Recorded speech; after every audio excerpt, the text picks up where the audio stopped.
Okay, so I really wanted to do a Supergirl review because Supergirl is one of my two favorite superheroes. I really like Supergirl, and I really like X-23, Wolverine's clone. Um, Now, I'm not a purist, uh, so I have my own opinion based on just me being me within my own desires. A lot of what I liked about comic books as a kid is a lot of us during that era in the 80s and 90s were bullied. A lot of the nerds were. And so one of the great things about like the X-Men, especially the cartoon, was the X-Men never really tried to get revenge against the bullies. They tried to show empathy and love towards the bullies, bring them over to the right side, and fight and contest with whoever the true enemies were.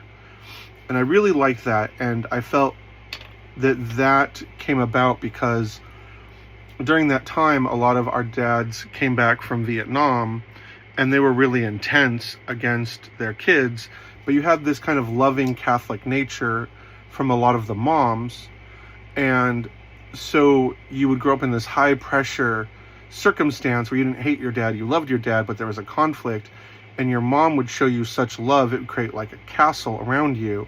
And so you'd have this contention against knowing that you're special, because you are in your mom's eyes and you are in God's eyes. You are exceptionally in God's eyes. And so you became formidable in a special, super way against the outward pressures of evil.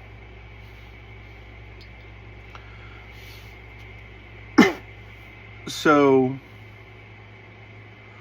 when it comes to superheroes, I always kind of look for what the philosophy of the story is, right? What's the central message? What idea is it going around, orbiting around? What story are they trying to convey? You know, what's up? And then how do they execute that? And then does it resound against your audience? Because my rule kind of for projects is it should always make $1 more than it costs. That's kind of a good rule for, like, if someone entrusts you with hundreds of millions of dollars, you know, you need to make $1. And to do that, you need to entertain, which is why I don't like a lot of preachiness in my film, because film is ultimately an entertainment, and people vote with their dollar. I tell a lot of people that I disagree with,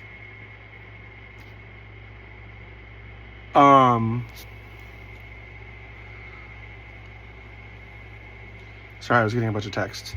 I tell a lot of people I disagree with, if you were having a birthday party, I wouldn't stop it in the middle to talk about Jesus, even though we should all know about Jesus. Because that's how a lot of people come off. Like, oh, well, this is important to know. You need to know this. We need to share this. And it's like, well...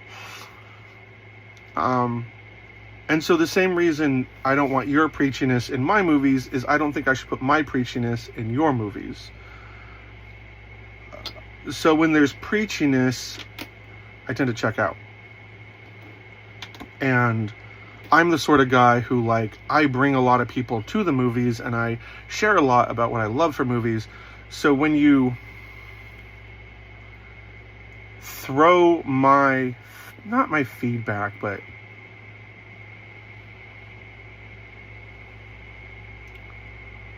when you throw out my engagements, throw me against the wall, and disinvite me to the joy of movie watching, you don't lose just one ticket, you lose several tickets.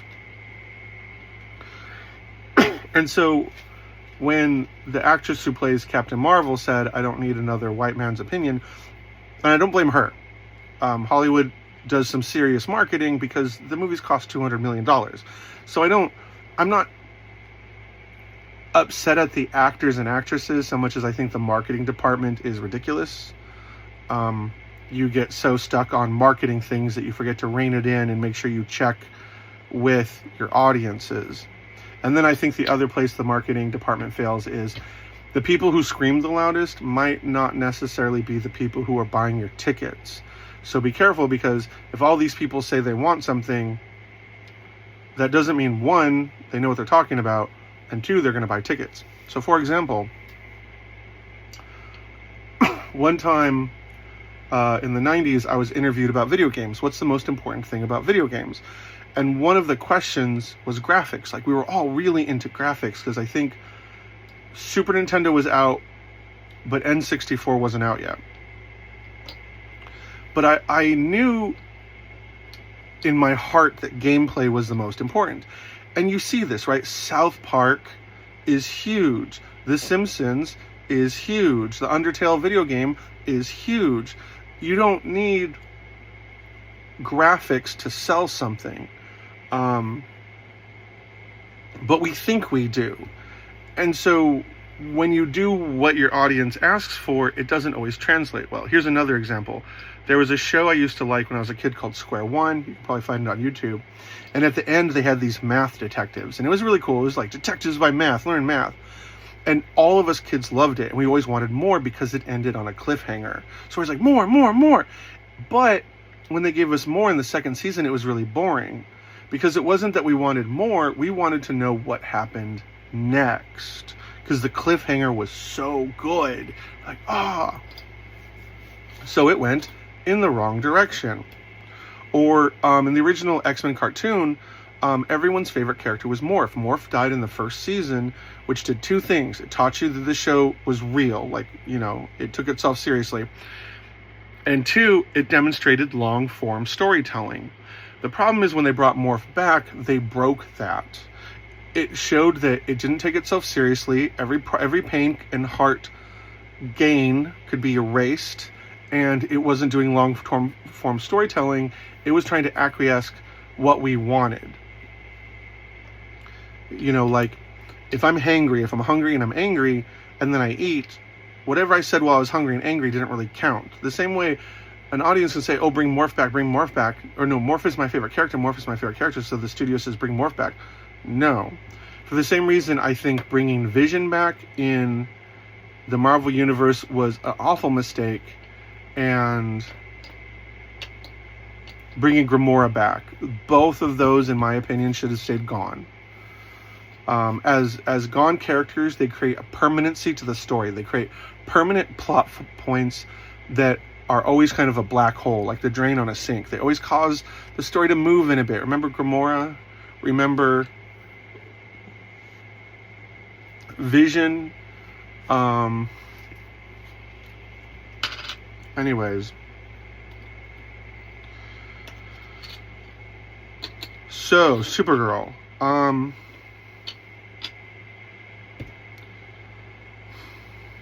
In 3D, it was beautiful. Like, it had that visuals, like Guardians of the Galaxy visuals, where, like, you saw the neon sign, like, right here, glowing right here.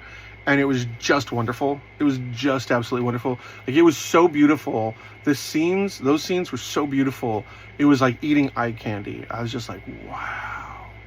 This is just, like, 11 out of 10, 12 out of 10. The visuals were so beautiful. The aliens were fun. I forgot aliens could be fun. I completely forgot. One, this, like, elephant, like, slug slime monster comes up and he, like, makes a noise and she goes, oh, no, never. And he goes, and walks away. So he was trying to, like, hook up with her or ask her for a drink.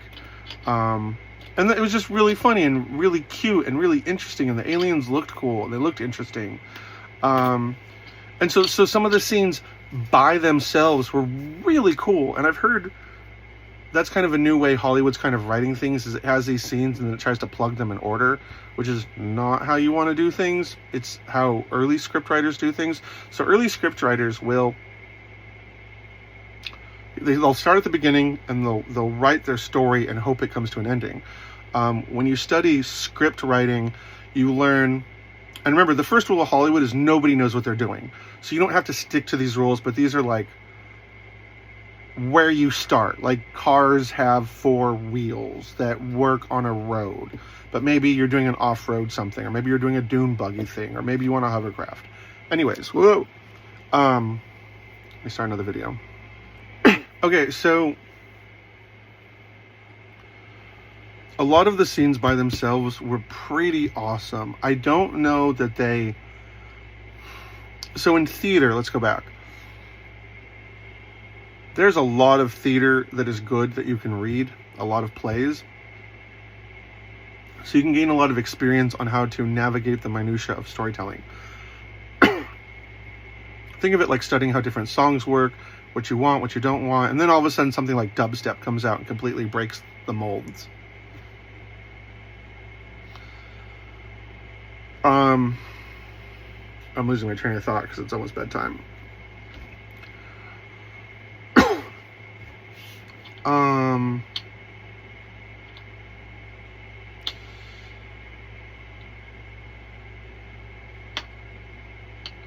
Where was I going with this?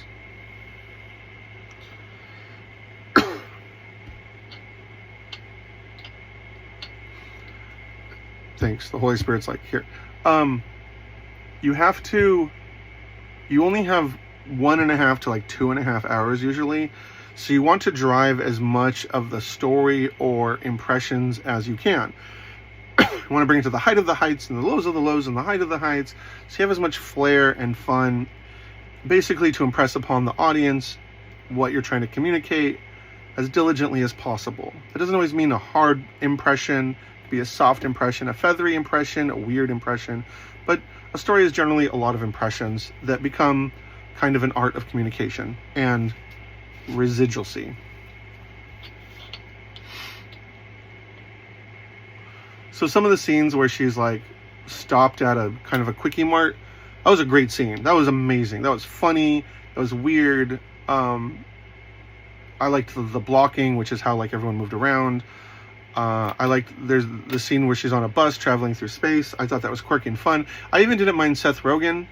I feel that he's gotten too used to acting a lot lately, so he kind of just plays himself, which bothers me because he sounds 30% bored. But in this, I liked him. I liked who he was. I liked the driver. It was just neat and interesting. But then there were scenes like on the planet where the Sword Girl's family is slaughtered. And so they try to make him out as a villain, but he's not a villain. He's just a slaughterer. Like, he comes off as rando gang member number 2, who looks pretty cool and is a pretty good actor. But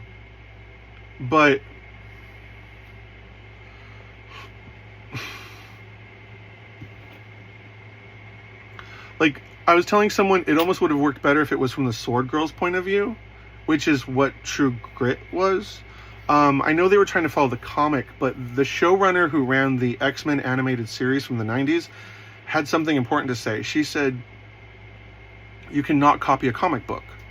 Comic book format does not work in animation and like film format.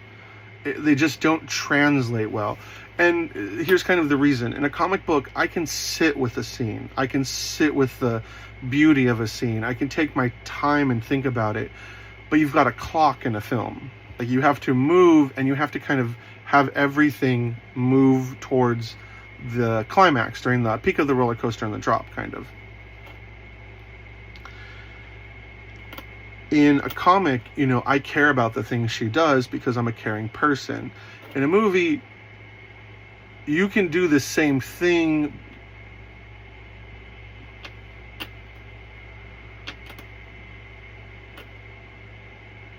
but movies are kind of like roller coasters. Like, you have to go towards points. You can't just have like a situation that is like a jacuzzi. You don't really go to a movie to watch people just win the lottery and sit around enjoying their money. Like, yeah, cool. You win. Go, now he's playing with some toys, and now he's relaxing, and now he's, you know, eating, and now the movie's over. And then, let's see. The actress, I thought, did amazing. Like, I really like her as an actress. I thought she did amazing. I liked her hair. I liked her jacket. She gave me kind of a cool Lebowski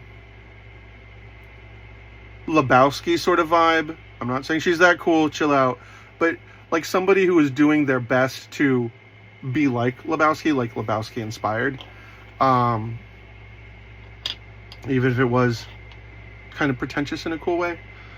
The orange headphones, okay, sure. Guardians of the Galaxy, right?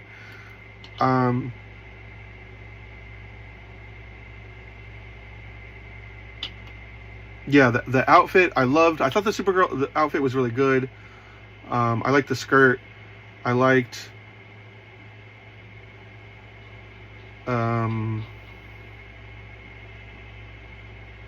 I mean, when it finally shows up in the end. I liked that they got someone attractive. I thought the actress was very attractive, which is something like young me cared about. Because the moment you find the character sexually attractive, it opened her up for like a marriage sort of potential. So in X-Men, when I was in my early teens, you know, when I saw Jean Grey and Rogue as sexually attractive, I thought, okay, like these are the sort of women I want to marry. I want to marry good, honest, wholesome, loving, compassionate women who are morally strong and full of uprightness. These sort of women will accept me as one of their own. They would accept me for my faults and my qualities, and then we would have like a loving, long-term marriage where we work hard to bring toward a better future. And so the X-Men became kind of a model for the standard of women to aspire to bring in like, you know, a holy matrimony. And so I thought when I saw Supergirl, Millie something, I was like, yeah, no, she's definitely attractive. But like, she didn't put on the suit until like the end of the movie. Okay. And, you know, maybe we're following the comic, which I've already kind of said about what's good and bad about that. You kind of have to break your story into chunks. Like, what are we doing in this chunk? What are we doing in this chunk? What are we doing in this chunk? So it kind of moves instead of just like jars. Because it was like, Supergirl, will you help me? No. Okay, yeah, you know, she's in a bad mood. Supergirl, will you help me? No. Oh, okay, she isn't feeling it right now. Supergirl, will you help me? No. It's like, okay, what are we doing here? Because like, as a man, like when someone asks for your help, you go and help them. Now you can see she's going through things. I get that.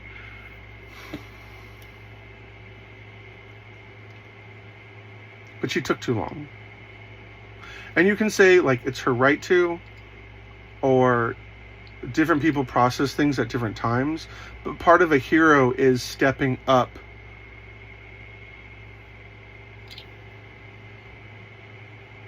at cost, great cost to your endurance and emotional reserves. You know, part of being a hero or a soldier is sacrifice, right? Even the Bible says, and the greatest form of sacrifice, the greatest form of love,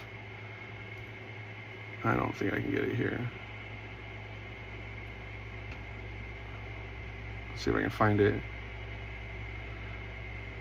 AI mode.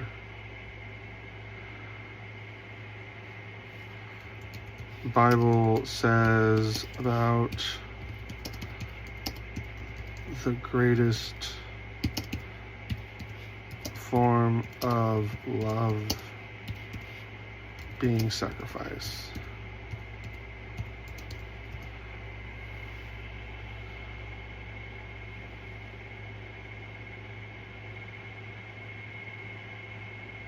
John 15:13. Greater love has no one than this, to lay down one's life for one's friends.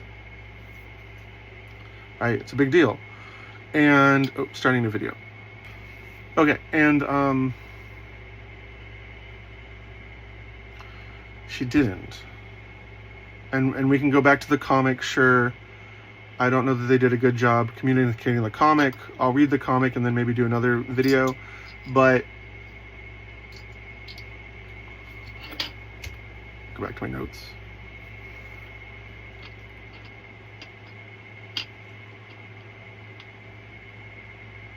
But a movie kind of has to stand alone because not everyone's going to read it. I thought the marketing did a really stupid job where they said she doesn't want her to be sexualized, and then they did a photo where she's kind of in like a blowjob posture, and I thought that was, I should find the video or photo, because it was just ridiculous. God, I made a bunch of notes talking to my friend.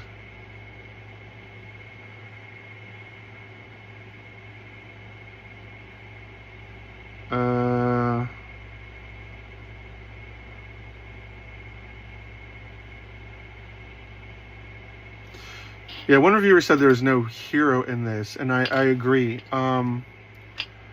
She wasn't a hero.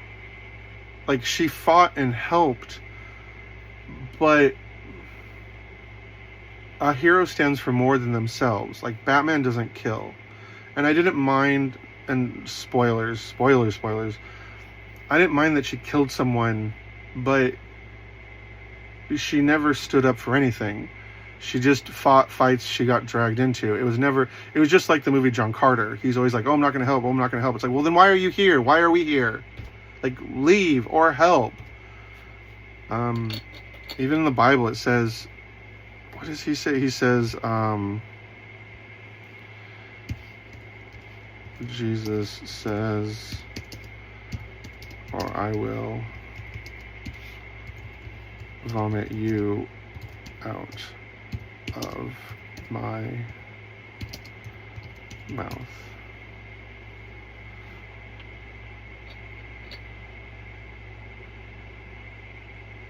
Revelation chapter 3, verse 15. I know your deeds, that you are neither cold nor hot. I wish you were either one or the other. Revelation 3:16. So because you are lukewarm, neither hot nor cold, I'm about to, they say spit, but the connotation was vomit you out of my mouth. And so, like, at the end, you're like, you expect that Superman moment of da-da-da, charge. And, like, she fought and she did, like, the pose. But you were just like, okay, what are we doing here? Like, you're not committing to anything. You're just still the girl at the bar.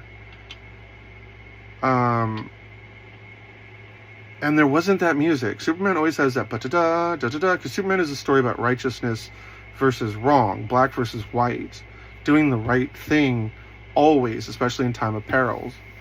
But we didn't get any of that in the last movie, and we didn't get any of that here.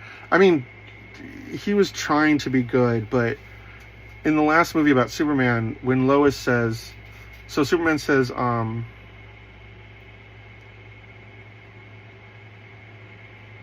I stopped a war, and she goes, maybe, and it's like, what? No, this is right from wrong. This isn't the game of politics. And then, what else did they say?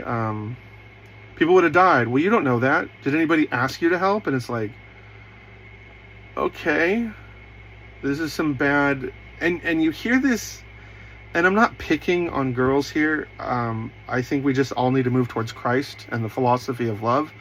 But when girls tend to argue and largely because men also don't argue back, which I think is a disservice to both of us, you get kind of these weird arguments.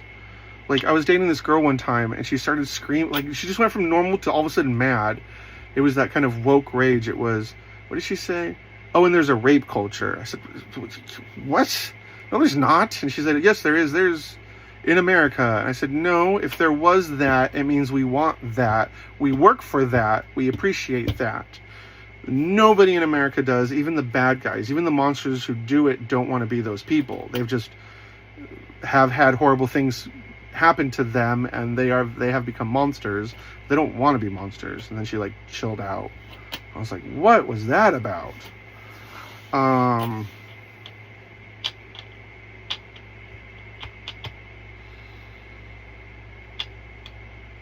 But so to hear Lois say that to Superman, I was like, what is going on? Like, what? Like, that is bad logic. That is bad reasoning. And that sounds political. Like, somebody got to the writer's room from Hollywood that had a political agenda. And what did I say about Jesus? You don't want Jesus You don't want me to bring Jesus to your birthday party. Don't bring your political agenda to my movies. So they made references in Superman to like Lex Luthor being like President Trump. He wants to be a king, and we have the No Kings protest. Like, no. First of all, Lex, I don't think wants to be a king because he's already one of the richest men in the world. I think he's just promoting by running the world exactly like he wants to. I don't even know that he's motivated by power because he has power. And remember, this is how I'm processing everything. You don't have a responsibility to care about any of this. I want to make sure that's perfectly clear. If you enjoyed Supergirl, great. I should have done my disclaimer in the beginning. This is very, very important to me because I was doing this with my friend and his wife got quiet, and I noticed she was too quiet. And I said, wait. I want you to let you know I had a fun time, but I like writing movies, so I like to think about what I could have done different, what should have been done different. And she said, well, it sounds like you don't like them. I'm like, no, I just like, you're a chef, right? What ingredients work? What ingredients don't work? What did they do wrong? That's all I'm doing. I'm just not being polite because I'm thinking. I want to think about what I would have done different. And maybe it wouldn't work, or maybe I'm James Cameron, but I have to try. I want to try. So my only big critique is the movie didn't make its budget, and you have a responsibility to do that.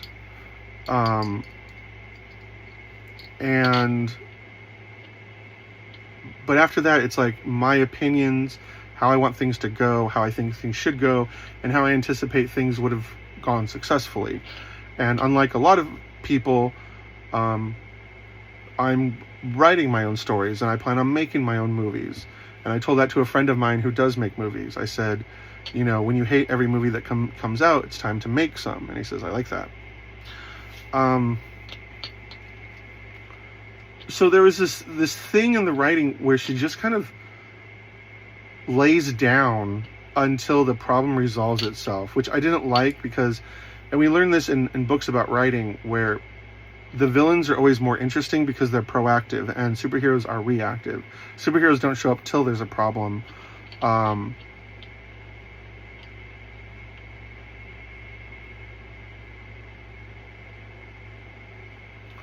Superheroes don't show up till there is a problem, as villains cause a problem. So villains are proactive, which is more interesting to watch, and villains are reactive, which is less interesting to watch.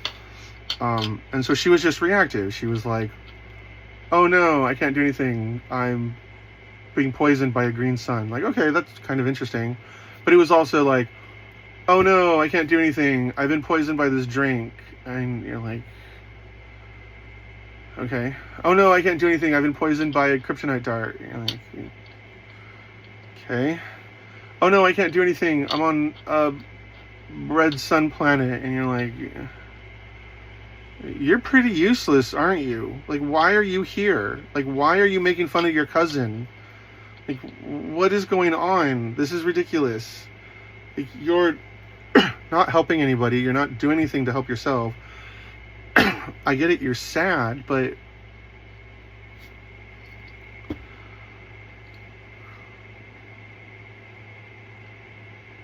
why are you the center of attention? And that was one other thing. She spent 90% of the movie not being at full power. So we weren't even watching a Supergirl movie. We were watching writers struggle with her power, which is what makes things like Naruto interesting, because he always has this amount of power. And I get it, it's hard, it's a struggle to have characters with such high power that are almost like gods.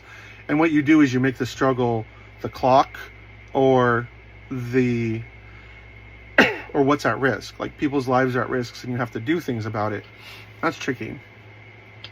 But when she had her powers, it was really cool. Even when she didn't have her powers, the fight scenes were very cool.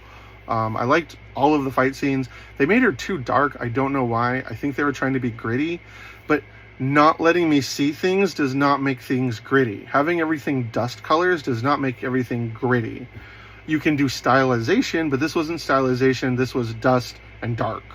And that was less visual information, which gave me less information to experience, which made me angry. Because I was like, what the heck is going on? Because Guardians of the Galaxy did a lot of interesting things with 3D without that.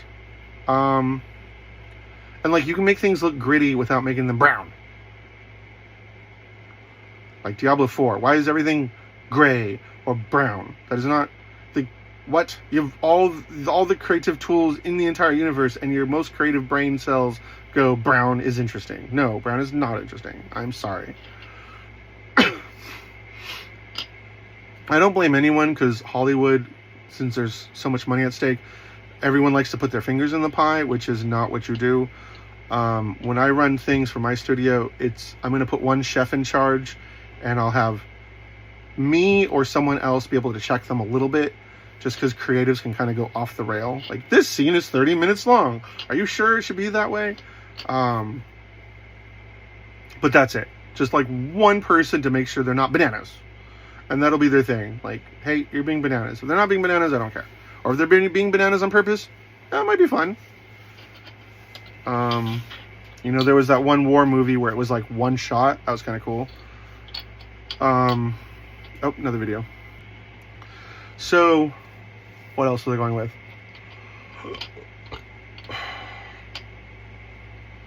Sorry, I'm still playing with bottle caps. One thing I really did like is that Kara fought people. Superman might like punch someone and that's it, but she like fought people. She like, there was like a whole bunch of people jumping her, and she like beat them all up, and I was like, yeah, that is cool. Lobo, when he showed up, I understood why we needed Joss Whedon. I don't entirely know what Joss Whedon did wrong, but if it's not something outrageous, I'm gonna hire him. Because the man understood how to write and direct and produce on a massive scale. Yeah, his thing was tell a joke, have some heart, have some humor, I think it was. And then Jeff Johns is heart, humor, heroics. So I listened to the podcast about the writer from Guardians of the Galaxy 1. And I even remember praying that this movie would be good. So Guardians of the Galaxy 1, the scriptwriter writes the story. And I remember, I think the MCU didn't think it'd be a big movie either. And so he hands the script to Joss Whedon. Joss Whedon reads it and says more jokes.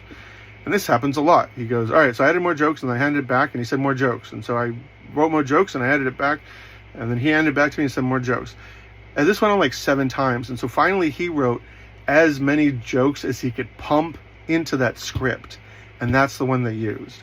And so in this, Lobo shows up, and if you've seen Lobo in the animated series, he is hilarious. He's like funny and interesting. So like, he wants to get Superman's attention, and like, oh, he shows up when something goes wrong. So he starts shooting in the police station. He starts like shooting his laser blaster. And then like, Superman's still not showing up, so he's building an explosive device. And Superman finally shows up and breaks the explosive device, and Lobo said, finally, I've been here for like 5 hours. And then Superman saves Lobo in the cartoon, and he says, thanks, man, I owe you one. And he punches Superman, of course. And then Superman's getting like beaten up by this big old worm that was in like a dust cage, because they're on the collector ship. And he's like struggling, and he says, Lobo, why? And it's like, because Lobo's just sitting on the beach in like a lawn chair. He says, you said you owed me. And Lobo says, what, now? And I just thought that was so good. And it was just Lobo being like, ha ha ha, I'm Lobo. I'm like, where's your jokes? Say something. Like, you can add to a scene with your comedy. But I like that she respected Lobo. I thought that was really cool. She's like, oh my God, it's Lobo. We're not going to talk to him. Like, nope, we're not going to talk to him, because like, Lobo's hardcore. Like, Lobo beat Superman. But yeah, she was just like on a red planet, and then on a red planet, and then poisoned, and then poisoned, and then poisoned, and you're like, okay, you're really bad at this. And then the other thing is like, are we watching a kids movie? Because some things in Hollywood are okay jokes, and they're not okay for family. And there's like a scene where she's peeing, and they kind of show it from like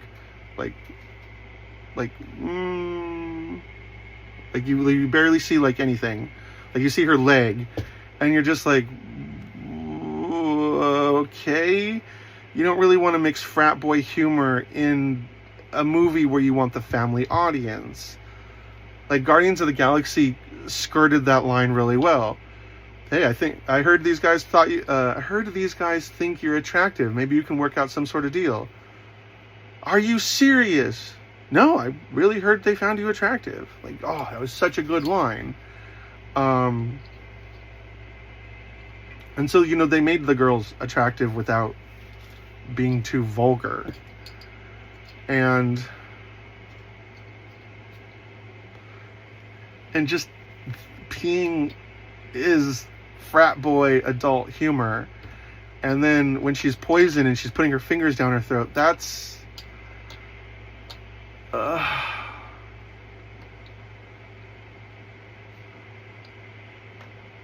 not family friendly. It doesn't matter. Like even when I'm running through the excuses I might get from other people or the direction from other people, it is something I would expect to see. If I wanted this to be family friendly, I would have just had her go to a toilet and vomit. I wouldn't have had her put her fingers down her throat. It was just no. And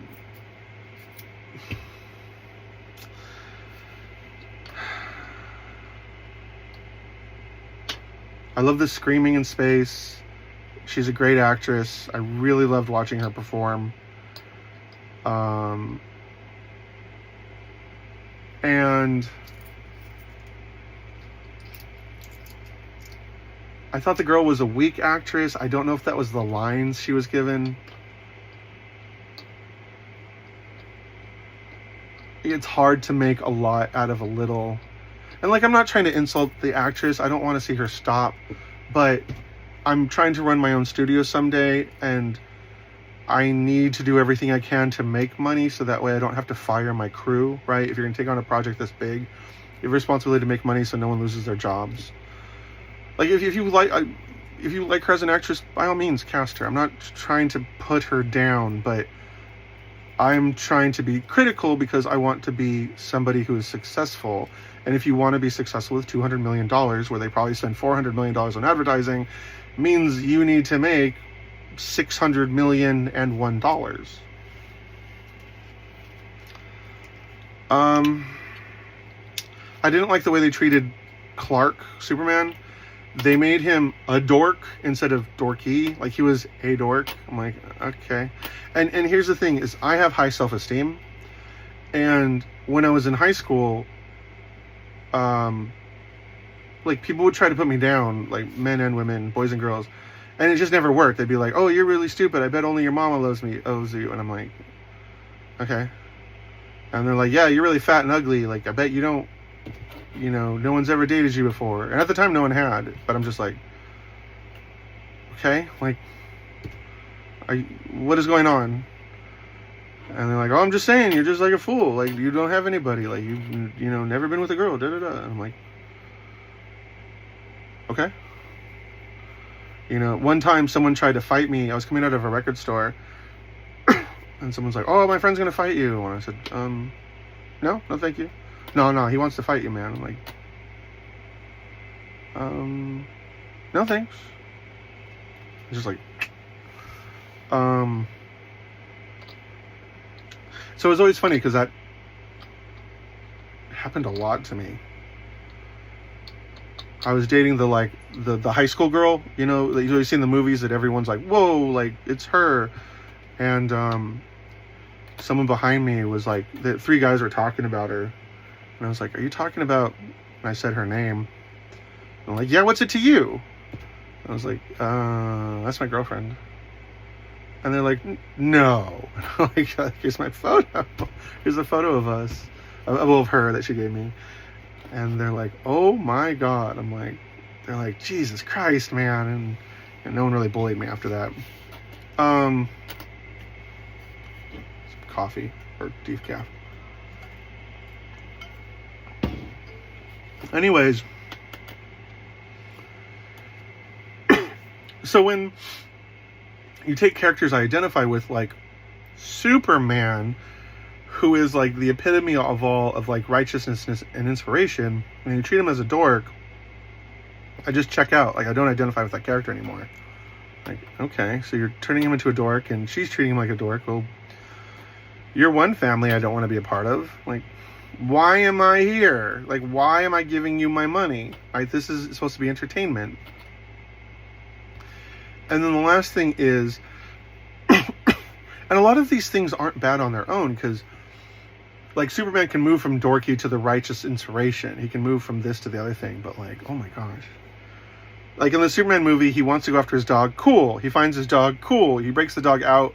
But there's no, like, righteous, like, apex moment of pressure release. Like, you know, it should be the dog. All right, let's go. Let's, like, you know, fight them all on our way out. Or let's get out of here, Crypto. It was just, like, chaos. And so he just kind of bumbled his way through everything, like he was falling down stairs being an indestructible man while everything else broke around him. I really liked Crypto. I liked, like, the fetch scene. I really liked Crypto a lot, actually. I liked it when he would fly. I liked him when he was a puppy. The scene where she was on her home, a piece of Krypton floating in the sky, I liked it, but it didn't add anything. It was like explaining her backstory using up plot time, using up movie time. Because those of us who know don't need to be told it. Those of us who don't know, it wasn't interesting to watch. Like, I feel like you could have done the entire thing in, like, a couple minutes instead. Or just her talking. And then, yeah. And then her being a drunkard, like, I get it, she's hurting. But she wasn't, they weren't portraying it like she was drinking because she was hurting. They portrayed it like she was drinking because she was, like, a dumb college girl. Like, just drinking her life away. And, like, I've seen that. I have a lot of friends who partied and lost full rides to college, and it was deplorable. I was like, what? Like, one of my friends was going to A&M to be an engineer, and then I think he went back, but he had to, like, get the money because he lost his full ride. I was like, what did you mean you lost your how did you lose a full ride? Like, you have so much free time when you have a full ride. How did you lose that? And he goes, well, you know, you just get invited to parties and then you go. It's like, no, you don't go. You say, I love you, but I have to study. Or you study so you're free at night. You can prioritize your time. Like, you don't, what? I was so like, what is going on? Because it was everything. Like, all of his bills were paid for. His living situation was paid for. I was so confused. I was like, what is happening? And then the same thing, I had a bartender friend of mine, and she's like, yeah, I have to pay my classes now. I was like, why? She's like, because I failed 2 years in a row. I was like, what? And she's like, yeah, I just partied and drank too much. I was like, yeah. And so my dad said he wasn't going to pay for it anymore. I'm like, yeah. Like, no wonder. She's like, yeah. Like, no. And so I didn't mind that she was drinking, but it seemed like she didn't learn or get herself out of it. And at the end, you can say, oh, sure, now she's not. But she didn't change. She, like, bumbled through the story and then went home. And you can do it like the prodigal son story from the Bible, but he learned. He spent his fortune and then was like, oh my God, like, even the pigs eat better than me. I have to go to my dad and face judgment. And he thought he was going to be in trouble. He's like, at least I can maybe live as a servant. And that's how he changed. Like, and his dad said, oh my God, my son has returned, and hugged him with open arms. And, like, threw some clothes over his back and, had a feast. Showing that no matter where you go, like, Jesus still wants you in his family and has no ill will towards you. Like, there will eventually be judgment, and you'll have to face the judgment. But, like, this is how the judgment was for the prodigal son. Like, he learned.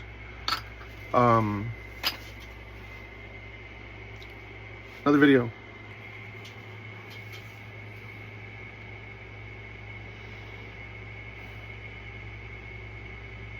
Trying to think if there's anything else. I love the visuals. Visuals were great. I love the directing was great.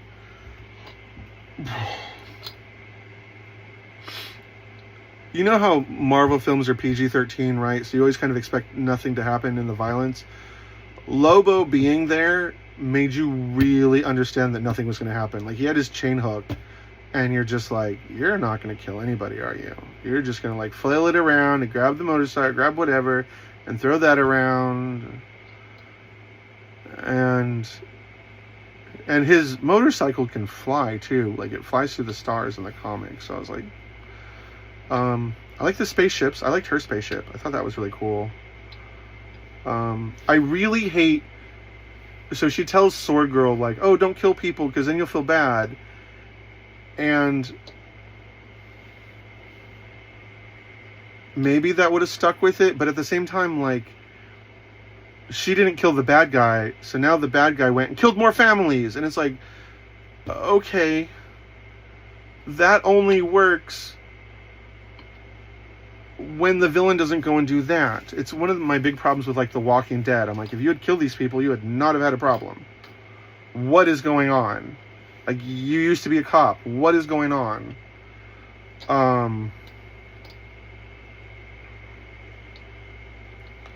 It's like all these families just died because you let murder psychopath go.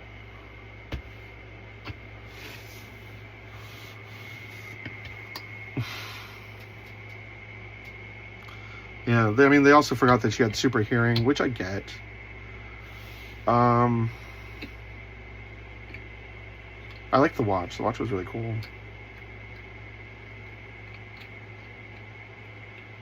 There was no superhero, like, epic music. That pissed me off. I was like, where's the, like, apex epic moment? Like, Guardians of the Galaxy had that one moment, right, where, like, time slows down, and he goes, like, it's like you said, bitch, we're the Guardians of the Galaxy. Like, yeah, friendship, man, it's cool.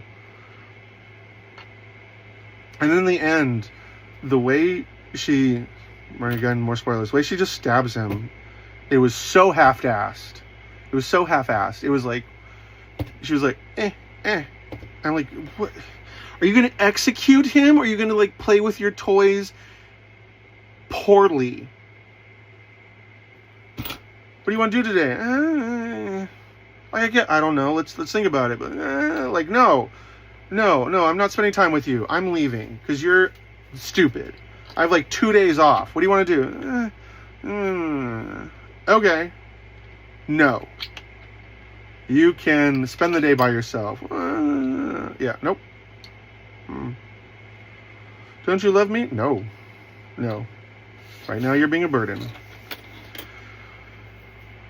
So she just like, okay, execute him or kill him, but don't just... Why are we here? If you're going to half-ass all of your responsibilities, you are not anyone to invest in emotionally or look up to or self-insert to or sit here and go like, what can I learn from this story? Like, what am I getting out of this story? Like, she just had problems and we had to wait for them to be over. She didn't really solve her problems or help with the plot or move the plot. She was just a mighty woman that fought, and the plot moved forward.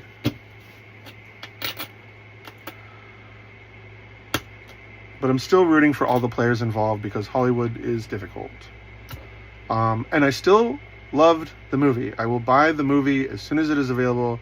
I still did love it. It did like 8 things that were like 12 out of 10. Like the visuals, the funny aliens, she was hot. Because the 13-year-old in me, like the sexual attraction of superheroes that were women, like helped me become a man. I was like, okay, this is what I want to look for. Someone healthy, someone in shape, right? Someone who loves what is good and justice, and someone who is loving to those who she loves, who love her back.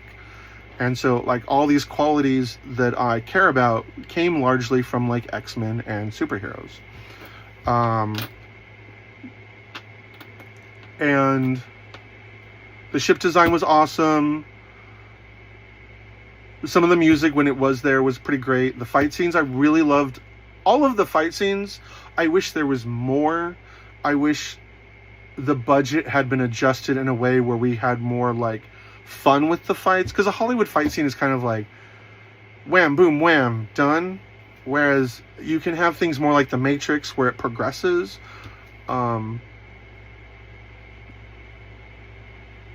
Or you can do things like the original Tron where it's like a competition. I didn't like the fight scenes in the new Tron so much. It was very wham, bam, bam, done.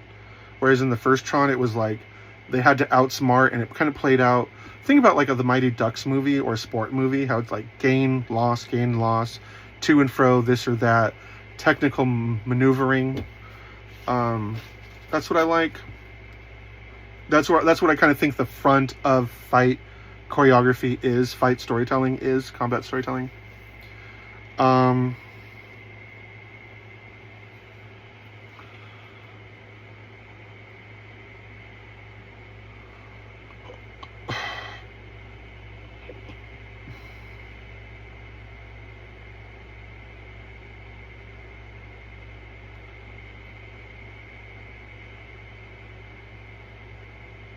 Her family, the Sword Girl's family dying is so weird. And then like, I don't know, the sword that did nothing, like the whole movie. The Sword Girl fighting in the jail was weird too, because it was like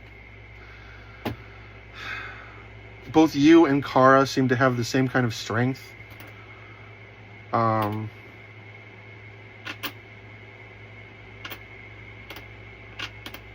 But I liked it when all the guns were on her. They're like, this is going to end badly for you. I was like, great. That's exactly what you should do. Like, you should not be worried about these at all.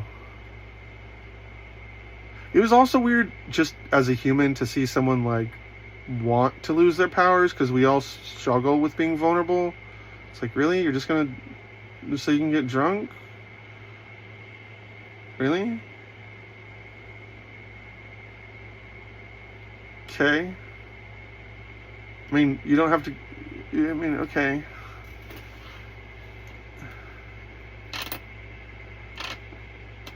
Probably could have just installed a red light room, maybe? I don't know.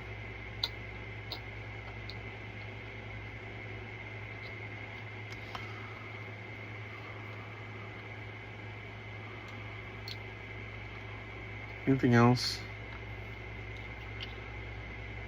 In 3D was amazing. I loved the flying, the lasers, eye lasers. It was done so well.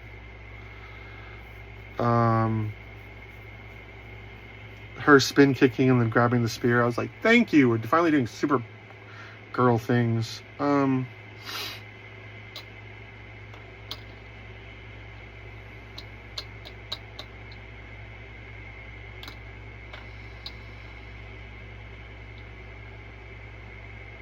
But yeah, her being just a constant drinker was like, drinking like this is bad, right? It's socially bad. Like, this isn't funny. This is something we pretend is okay in society. To go out drinking every night with the girls or the guys or alone is a cry for help. It's not something to encourage or rejoice in. Like, we all get that. So like, she was moving forward like everything was okay. It's like, no, can we go back to the problems you have? But again, I love the flying. Music was good. Suit was good. A lot of great actors that was worth watching. The set designs were good. A lot of the scenes were just fun to watch play out. Like the bus scenes were great. Her and the Quickie Mart was really cool. The spaceships were really great. I like the way they flew. I like the way they were done. The fight scenes were great. The fight scenes were so good. But yeah, it was a fun movie that I will watch, because it's something that I can also just like put on the background. Like as bad as parts of it are, it's kind of like cheesy awesome. Like it's cheesy. Like, I read the Twilight books, and a lot of what the movies do, you're like, And Twilight is kind of cheesy awesome, even though on other parts it's like a really good romantic novel. And for anyone that disagrees, I need you to remember something. Twilight made all of the money in the universe. If you're a storyteller or story maker, you need to understand why. Because if you understand why Twilight was so successful, you can use its success markers in your works. Peel out what worked and why. And a lot of people say, oh, it's because he's pretty. No, a lot of movies have pretty people that are unsuccessful. Why? Seriously think about it. If you want to be a content creator, if you want to sell entertainment, you need to know why Transformers is good, why Twilight is good, so that way you can play on those notes when available. Like, South Park has shitty art. So does The Simpsons. But we love it. Why? Well, they both give us great storytelling. Anyways, yeah, it got so much negative press that I wanted to, like, get out here and say, like, I really love Supergirl. I got one of the posters. Ooh, maybe I'll put it up in here. Will it fit?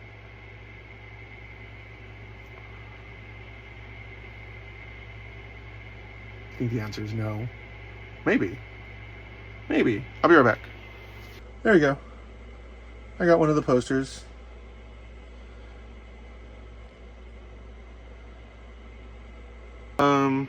But yeah, those are like all of my thoughts. The poster could have been so much better too. We need another guy like, who is that main guy who made like the poster for the Alien movie and stuff? It's just, there's so many moments to be creative in these different media forms. You can be creative in every single aspect, but we kind of just dump all the creativity into the movie. But you can do more. You can make creative trailers. You can make... Anyways, this is why I'm trying to run my own studio. We'll see how it goes. I love you guys, and I should be posting a lot more on Friday.